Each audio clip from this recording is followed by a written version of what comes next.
வேலூர் மாவட்டம் குடியாத்தம் அடுத்த சைனுகுண்டா சோதனை சாவடியில் குடியாத்தம் தாலுகா போலீசார் தீவிர வாகன சோதனையில் ஈடுபட்டிருந்தனர்.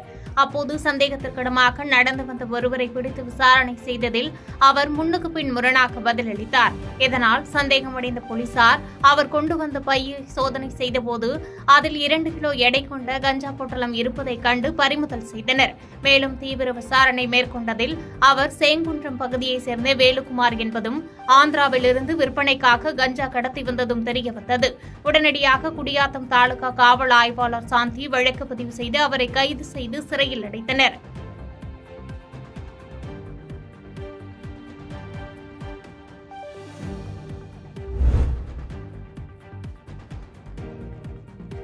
அரசு கலைக் கல்லூரிக்கு முதலாக படிக்க செல்லும் மாணவிக்கு மாலையிட்டு ஆரத்தி எடுத்து இருளர் பழங்குடியின மக்கள் வழி அனுப்பி வைத்தது நெகிழ்ச்சியை ஏற்படுத்தியது. செங்கல்பட்டு மாவட்டம் பெரிய இரும்பேடு பகுதியில் இருளர் பழங்குடியின மக்கள் வசித்து வருகின்றனர்.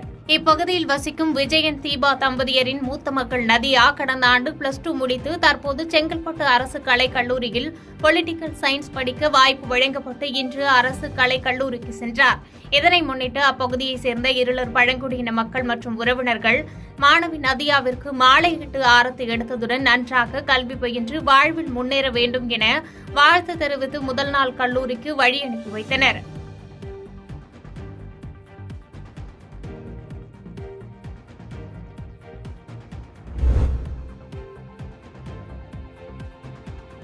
பள்ளிப்பாளையத்தில் மாணவ மாணவியர்களுக்கு கல்வி நலத்திட்ட உதவிகள் வழங்கும் விழா நடைபெற்றது.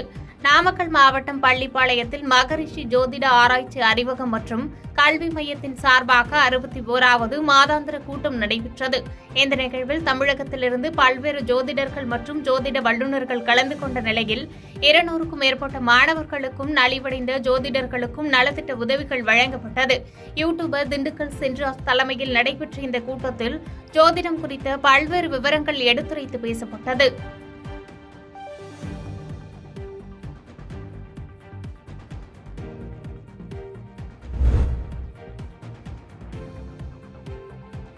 பரந்தூர் பசுமை விமான நிலையத்திற்கு எதிர்ப்பு தெரிவித்து மாவட்ட ஆட்சியர் அலுவலகம் அருகே தொடர் உண்ணாவிரத போராட்டம் நடத்த புறப்பட்ட எதிர்ப்பு கூட்டமைப்பினர் 20 பேர் கைது செய்யப்பட்டனர். காஞ்சிபுரம் அடுத்த பரந்தூர் அருகே அமைய உள்ள பசுமை விமான நிலையத்திற்கு ஏகனாபுரம் கிராம பொதுமக்கள் பல்வேறு போராட்டங்களில் ஈடுபட்டு எதிர்ப்பு தெரிவித்து வருகின்றனர். இந்நிலையில் கடந்த 2 தினங்களுக்கு முன்பு கலைஞர் கனவு இல்ல திட்ட சிறப்பு கிராம சபை கூட்டம் காஞ்சிபுரம் மாவட்டத்தில் அனைத்து ஊராட்சிகளில் நடைபெற்ற நிலையில் ஏகனாபுரம் கிராமத்தில் நடத்தப்படாததை கண்டித்து போராட்டக்குழு நிர்வாகிகள் சுமார் 20 பேர் ஏகனாபுரம் அம்பேத்கர் சிலை முன்பு கூடி பசுமை விமான நிலையத்தை எதிர்த்து கோஷங்கள் எழுப்பியும் அவரது சிலைக்கு மனு அளித்தும் போராட்டத்தில் ஈடுபட்டனர். அதனைத் தொடர்ந்து காவல்துறை அவர்களை கைது செய்தனர். இதற்கு எதிர்ப்பு தெரிவித்து கிராம பெண்கள் மற்றும் பொதுமக்கள் காவல்துறையினரிடம் வாக்குவாதத்தில் ஈடுபட்டதைத் தொடர்ந்து ஏஎஸ்பி தலைமையில் ஏராளமான காவல்துறையினர் அங்கு குவிக்கப்பட்டதால் பரபரப்பு நிலவியது.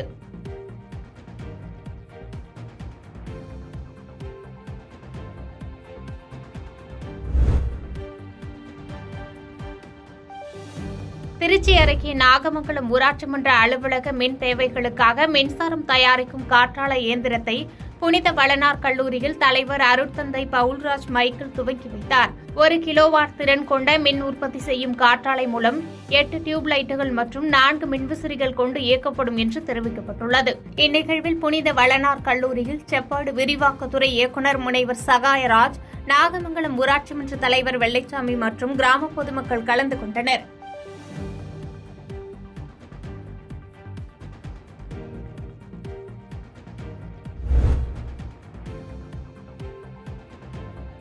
தென்காசியில் சமுதாய நலக்கூட கட்டிடம் கட்டப்பட்டும் பயன்பாட்டிற்கு வராததால் பொதுமக்கள் பயன்பாட்டிற்கு கொண்டுவர கோரிக்கை வைத்துள்ளனர். தென்காசி மாவட்டம் வாசுதேவநல்லூர் அருகே உள்ள ஏமன்பட்டி கிராமத்தில் சுமார் 58 லட்சம் மதிப்பீட்டில் சமுதாய நலக்கூட கட்டிடம் கட்டி முடிக்கப்பட்டுள்ளது. இந்த பகுதியில் சுமார் 1000க்கும் மேற்பட்ட குடும்பங்கள் வசித்து வரும் நிலையில் சுபகாரியங்கள் செய்வதற்கு இந்த கட்டிடம் கட்டப்பட்டது. ஆனால் கட்டிடம் கட்டப்பட்டும் தற்போது வரை பொதுமக்கள் பயன்பாட்டிற்கு வராத நிலை உள்ளது. இதனால் இப்பகுதி மக்கள் இந்த சமுதாய நலக்கூடத்தை உடனடியாக பொதுமக்கள் பயன்பாட்டிற்கு கொண்டுவர கோரிக்கை விடுத்துள்ளனர். இதுகுறித்து அப்பகுதி மக்களிடம் கேட்டபோது பயன்பாட்டிற்கு வராத சமுதாய நலக்கூடத்தை தமிழக அரசும் மாவட்ட நிர்வாகமும் கவனம் செலுத்தி நடவடிக்கை எடுக்குமாறு பொதுமக்கள் கோரிக்கை வைத்துள்ளனர்.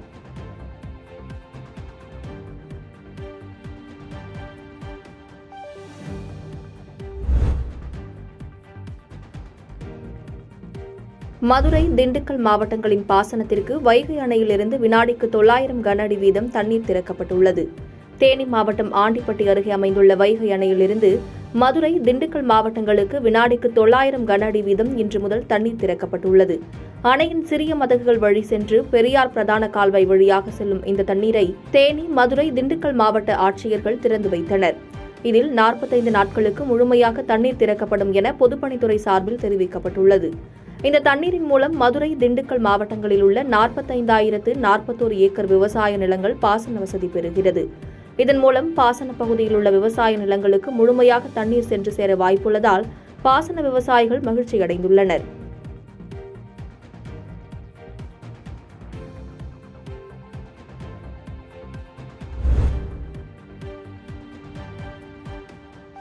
சிதம்பரம் சார் ஆட்சியர் அலுவலகத்தில் வீட்டுமனை பட்டா கோரி பொதுமக்கள் உதவி ஆட்சியர் அலுவலகத்தை முற்றுகையிட்டு மனு அளித்ததால் பரபரப்பானது. கடலூர் மாவட்டம் சிதம்பரம் அருகே உள்ள முள்ளிப்பள்ளம் கிராமத்தைச் சேர்ந்த பொதுமக்கள் 50க்கும் மேற்பட்டோர் இலவச வீட்டுமனை பட்டா வேண்டி சிதம்பரம் உதவி ஆட்சியர் அலுவலகத்தை முற்றுகையிட்டு மனு அளித்தனர். அந்த மனுவில் முள்ளிப்பள்ளம் கிராமத்தில் 25 ஆண்டுகளாக வசித்து வரும் ஆதிதிராவிட மக்கள் போதுமான இடவசதி இல்லாததால் மிகவும் சிரமப்பட்டு வருகின்றனர். பலமுறை மனு அளித்தும் எந்தவொரு பயனும் இல்லாததால் இலவச வீட்டுமனை வேண்டும் என வலியுறுத்தி மனு அளித்துள்ளனர்.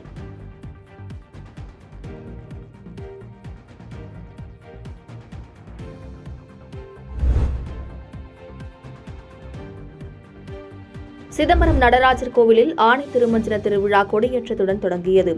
கடலூர் மாவட்டம் சிதம்பரம் நடராஜர் கோவிலில் ஒவ்வொரு ஆண்டும் ஆணி மாதத்தில் ஆணி திருமஞ்சன திருவிழா நடைபெறுவது வழக்கம். அந்த வகையில் இந்த ஆண்டு ஆணி திருமஞ்சன திருவிழா இன்று கொடியேற்றத்துடன் தொடங்கியது. இந்நிலையில் இன்று அதிகாலை கோவில் நடை திறக்கப்பட்டு நடராஜருக்கு பல்வேறு பூஜைகள் செய்யப்பட்டது. பின்னர் நடராஜர் சன்னதிக்கு எதிரே உள்ள கொடிமரம் அலங்கரிக்கப்பட்டு பல்வேறு பூஜைகள் நடைபெற்றது. இதைத் தொடர்ந்து வேத மந்திரங்கள் முழங்க கொடிமரத்தில் கொடியேற்றப்பட்டது. பின்னர் கொடிமரத்திற்கு தீபாராதனை காண்பிக்கப்பட்டு சிறப்பு அர்ச்சனையும் நடைபெற்றது. இதில் ஏராளமான பக்தர்கள் பங்கேற்று சுவாமி தரிசனம் செய்தனர். திருவிழாவின் முக்கிய நிகழ்வாக வரும் 12ஆம் தேதி ஆணி திருமஞ்சன தரிசன விழா நடைபெறவுள்ளது.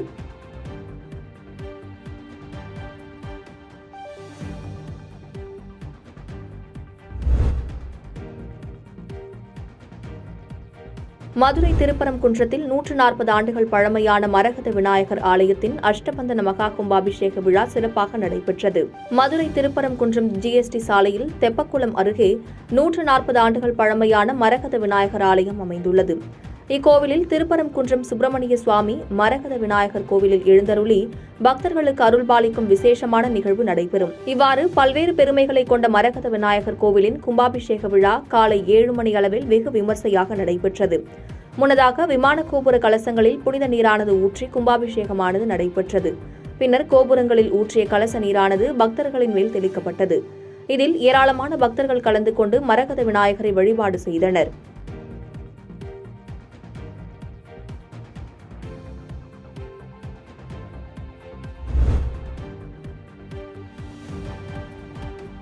மத்திய அரசை கண்டித்து புதுக்கோட்டை நீதிமன்றம் முன்பு வழக்கறிஞர்கள் சங்கம் சார்பில் உண்ணாவிரத போராட்டம் நடைபெற்றது. மத்திய அரசு முப்பெரும் குற்றவியல் சட்டங்களை ஜூலை 1ஆம் தேதி முதல் அமல்படுத்தியது.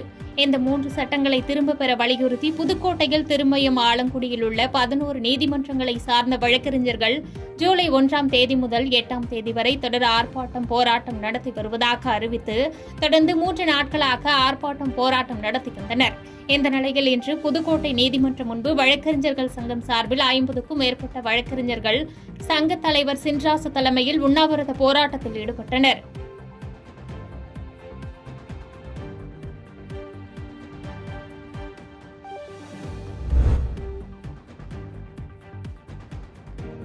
பதவி உயர்வுக்கு ஒன்றிய முன்னுரிமையினை மாநில முன்னுரிமையாக மாற்றியமைத்து வெளியிட்டுள்ள அரசாணை எண் 243 ரத்து செய்திட வேண்டும் என வலியுறுத்தி தமிழ்நாடு தொடக்க கல்வி ஆசிரியர் இயக்கங்களின் கூட்டு நடவடிக்கை குழு திருச்சியில் கலந்தாய்வு நடைபெறும் ஜான் பிரிட்டோ நடுநிலைப் பள்ளியை முற்றுகையிட்டு போராட்டத்தில் ஈடுபட்டனர். தொடர்ந்து அப்பகுதியில் சாலையில் அமர்ந்து சாலை மறியல் போராட்டத்தில் ஈடுபட்ட ஆசிரியர்களை காவல்துறையினர் கைது செய்ததால் பரபரப்பு நிலவியது.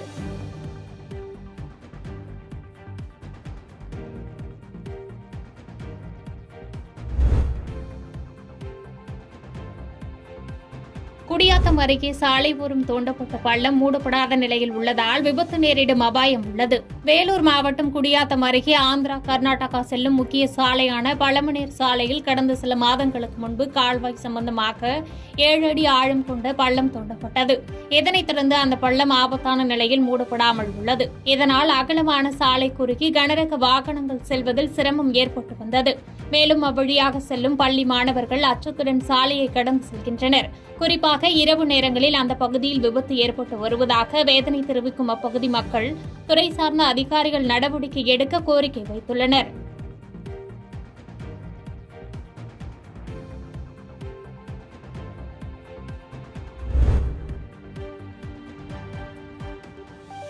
பெரம்பலூரில் தமிழ்நாடு தொடக்க கல்வி ஆசிரியர் இயக்கங்களின் கூட்டு நடவடிக்கை குழு மாபெரும் மறியல் போராட்டத்தில் ஈடுபட்டனர்.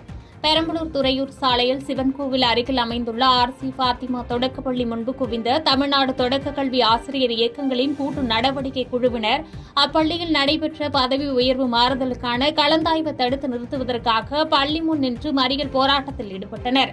தமிழ்நாடு தொடக்க கல்வி ஆசிரியர் சங்கத்தின் மாநில துணை செயலாளர் ராஜேந்திரன் தலைமையில் நடைபெற்ற இந்த சாலை மறியல் போராட்டத்தில் பங்கேற்ற 200க்கும் மேற்பட்ட தொடக்க கல்வி ஆசிரியர்கள் கோரிக்கைகளை வலியுறுத்தி கோஷமிட்டமாறு பள்ளியின் கேட்டை திறந்து கலந்தாய்வை நிறுத்த முயன்றனர்.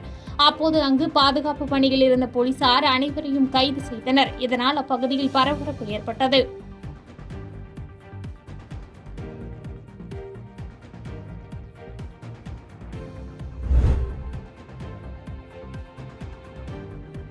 கல்ரூயிட் குழுமம் தனது 2வது சர்வதேச மையத்தின் புதிய அலுவலகத்தை கோவை சரவணம்பட்டியில் உள்ள கேடிசி டெக் பார்க்கில் துவக்கியது. இந்தியாவுக்கான பெல்ஜியம் நாட்டு தூதுவர் டிடியர் வாண்டர் ஹெசல்ட் தலைமை விருந்தினராக பங்கேற்றார். கௌரவ விருந்தினராக கோவை கேஜி மருத்துவமனையின் தலைவர் பத்மஸ்ரீ டாக்டர் ஜி பக்தவத்சலம், கோவை மாநகர காவல்துறை ஆணையர் வி பாலகிருஷ்ணன் கௌரவ விருந்தினர்களாக பங்கேற்றனர். உடல்நல மற்றும் ஆரோக்கியம் தொடர்பான சேவை மற்றும் தயாரிப்புகளை பல்வேறு பிராண்டுகளில் அளித்து வரும் இந்த கல்ரூயிட் குழுமம் 2007ஆம் ஆண்டில் ஹைதராபாத்தில் 1வது சர்வதேச மையத்தை துவக்கியது. தொடர்ந்து இந்த நிகழ்ச்சியில் உரையாற்றிய கல்ரூயிட் இந்தியா குழுமத்தின் நிர்வாக இயக்குநர் ஹரி சுப்பிரமணியன், கல்ரூயிட் குழுமத்தின் மூலம் கோவையில் தங்களது பயணம் மாபெரும் வெற்றியை தரும் என நம்புவதாக தெரிவித்தார்.